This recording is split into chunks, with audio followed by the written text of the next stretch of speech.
The stranger danger's real, y'all.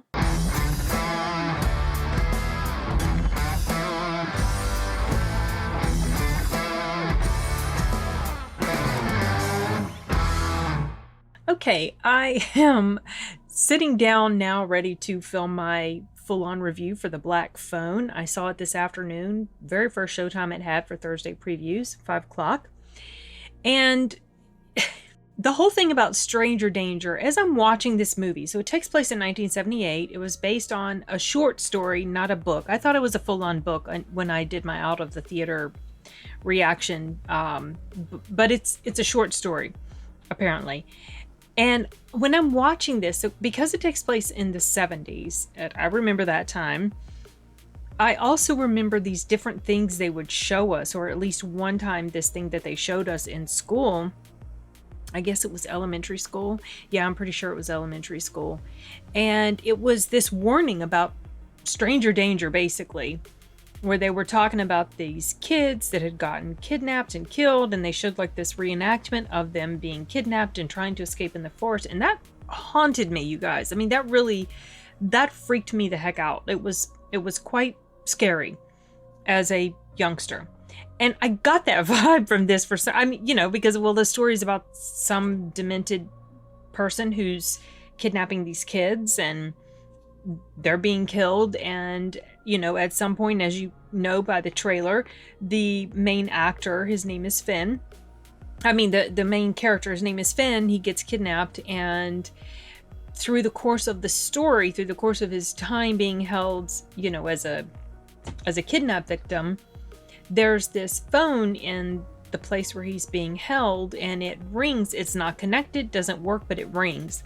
And he begins a communication with, it's like the ghost of the dead kids, this killer's former victims.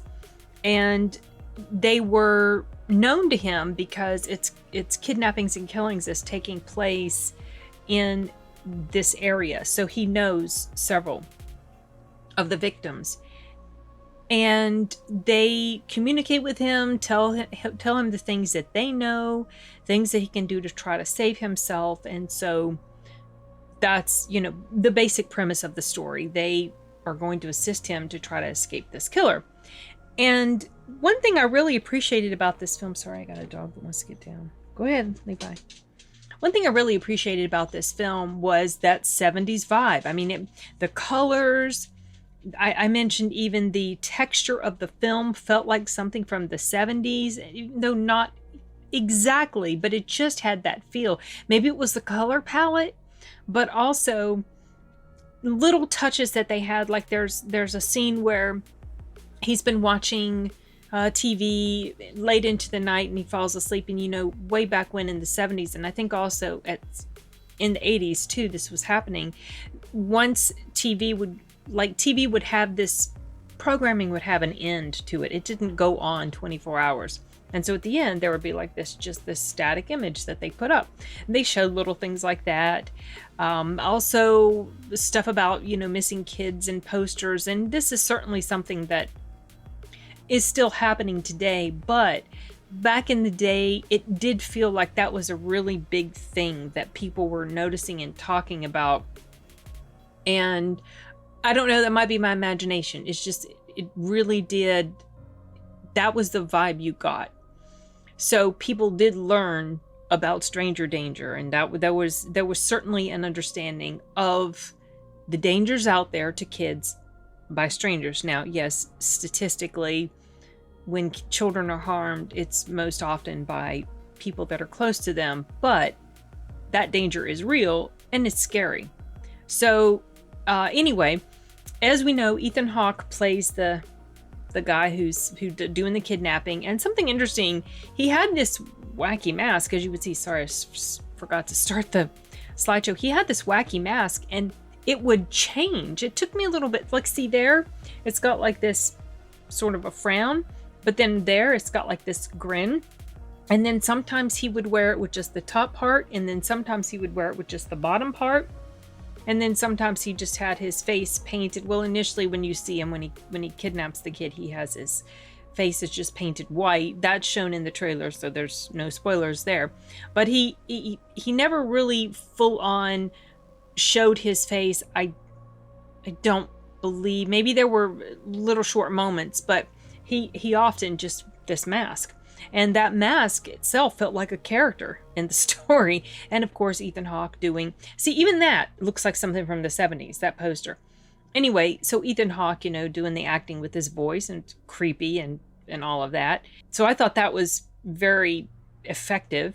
Also, other things that brought back memories. So like kids fighting, bullying that goes on in school, the uncomfortable feeling of having to pair up with partners during class to do whatever, you know, people, you're feeling like you're going to have a struggle finding someone to pair up with. And then, like I said, kids fighting, kids forming a circle around kids that are fighting. I have distinct memories of this stuff from school. And as someone who was pretty much sheltered by that sort of thing, because I didn't grow up in, like, let's say a violent household or whatever, and I grew up without TV, so I wasn't exposed to those sorts of depictions on screen. It really would shock me and horrify me to see kids beating up each other. And I mean, really nasty, brutal fights and the circles that would form around them. I just remember it really disturbed me. So getting back to the story, this movie had that sort of thing going for it. If you grew up in that time, this just can spark all sorts of memories for you. If you didn't, well, this is kind of what life was like back then. They also didn't really hold back with use of language that kids often used against each other, and even today, but it's certainly now more publicly, oh, you shouldn't say these words, you know, like you got these little word police running around trying to dictate to you how you should talk or not, especially like, let's say, on social media, and writing all these long articles about why you shouldn't use this word, how harmful and hurtful this word is, you know, and the words under that list is expanding and expanding. And that's not to say I think it's necessarily a great thing to be assholery to each other, but at the same time, back then, people didn't care about, like, they would just use these words. And so they were throwing those sorts of things around at each other. And I distinctly heard someone in the audience reacting to that word. It was like they'd never heard this word being used before in their life. Oh my gosh, what a shock. It's just funny. Anyway, so the story, the little girl in the story, I thought was a friend of his, but it's actually in the trailer. I mean, you see her in the trailer, like she has got some sort of, I think they indicate in the trailer that she has these dreams and she's able to sort of decipher some stuff from her dreams, and so she's hoping it's going to help lead her to find her brother. Like I said, it's her brother in the trailer. When I first saw it, I thought it was just a really close friend, but it's the sister. It's the guy's sister, and she's looking for her brother, and they have a really close relationship. They're stuck in sort of a bad situation with their father. There's certainly some harsh scenes with the father, definitely some abusive stuff going on.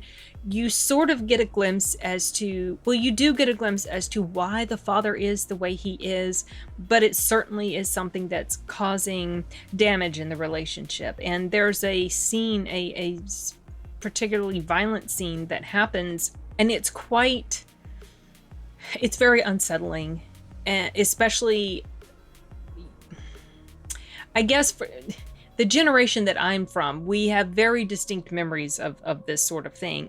But when you see it depicted in this movie in quite a brutal fashion that not every kid necessarily experienced, but still those who did, to some degree or another, it can be quite, it's painful to watch this particular scene, especially because of the way the actor in the scene is responding. And I'm not going to indicate who it is because I want you to just kind of experience it for yourself. But it was really, the acting there was very well done, and that scene was like a punch to the gut, and you felt so bad. And it was just, I don't know, it's hard to put it into words, but that scene really sticks out at me. I don't think I'll ever forget that scene in this film. And I felt like it was just something that it was handled was handled pretty well. It was sufficiently shocking. And as the story goes on and situations are unfolding between these characters involved, you just feel this, it's a weird sense of feeling torn, because you understand the pain of the character that's doing some of these things. I'm not talking about the killer. The character that's doing some of these things, you understand that to an extent, but it's like also this person has some substance abuse issues because of things that have happened, taking that frustration and those issues out on their children. It's really sad to see, you know, and I felt like it was handled very well. Certainly set the mood, set the tone for the life that these kids are living. As far as just as a whole, as a horror movie, mostly the big bad obviously is the killer, Ethan Hawke. There are supernatural elements within, think ghosts, poltergeists. The ghost / poltergeist, they have a function.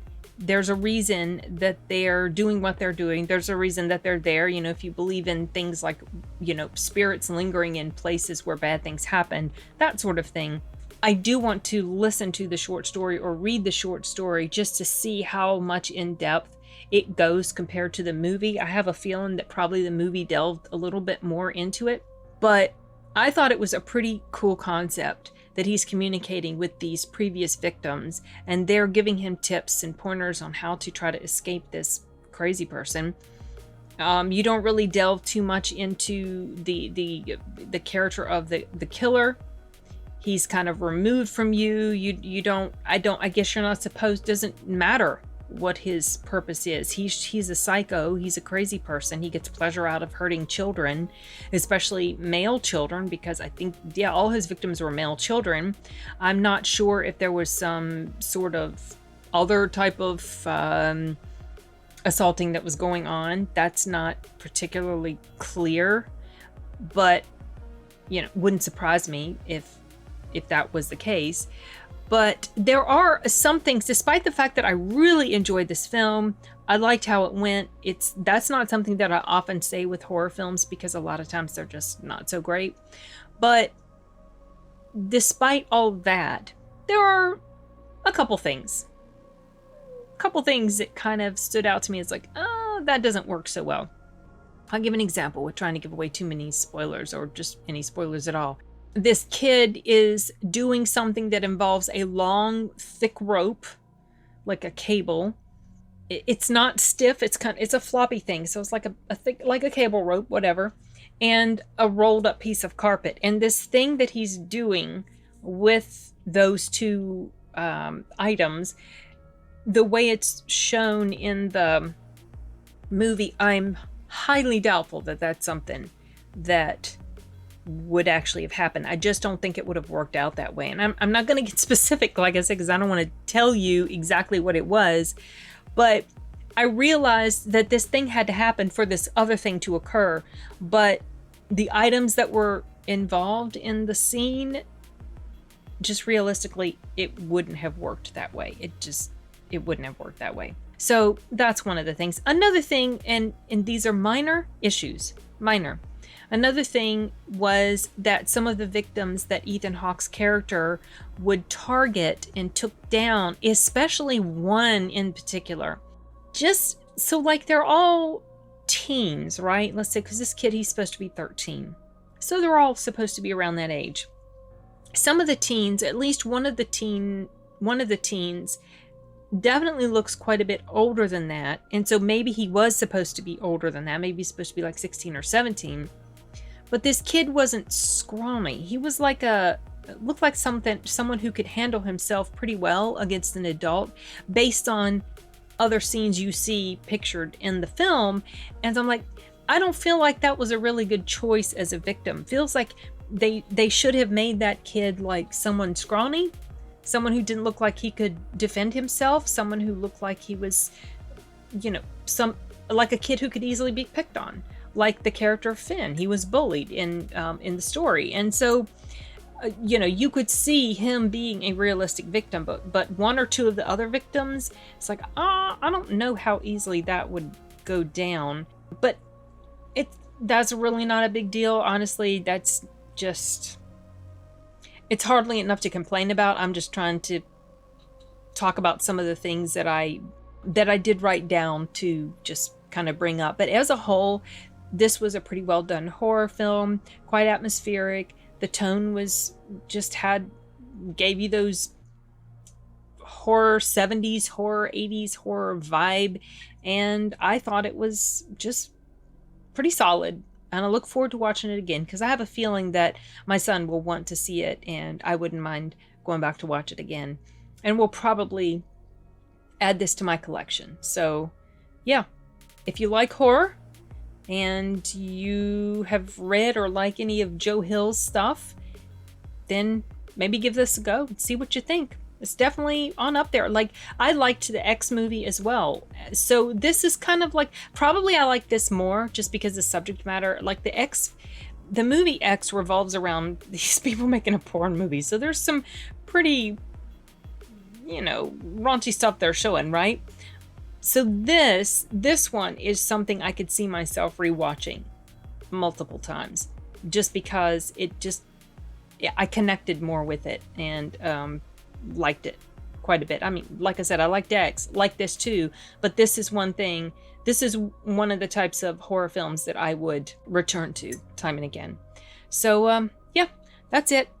I'm going to go ahead and draw this to a close so I can finish my coffee because I think it's getting cold. All right, you guys. Adios.